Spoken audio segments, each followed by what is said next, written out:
भीमाशंकरच्या डोंगर रांगांमध्ये पावसानं हजेरी लावली असून वाढत्या तापमानामुळे करपू लागलेल्या भात रोपांना या पावसानं मोठं जीवनदान मिळालेलं आहे।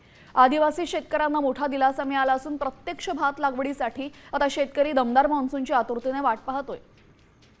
भीमाशंकरच्या डोंगर माथ्यावरनं भातशेतीचा आढावा घेतलाय आमचे प्रतिनिधी रोहिदास गाडगे यांनी। पाहूयात। भीमाशंकरच्या डोंगर माथ्यावरती मान्सून पूर्व पावसाचं आगमन झाले आणि याच पावसामध्ये भात शेतीच्या रोपांना कुठेतरी जीवदान मिळताना पाहायला मिळते। गेल्या 15 दिवसांपासून पावसाची प्रतीक्षा होती, मात्र भात रोपं उगून येतील की नाही अशी सगळी परिस्थिती या ठिकाणी होती। मात्र सध्या मान्सून पूर्व पावसाचं आगमन झालेलं आहे आणि भात शेतं कुठेतरी फुललेली पाहायला मिळत आहेत।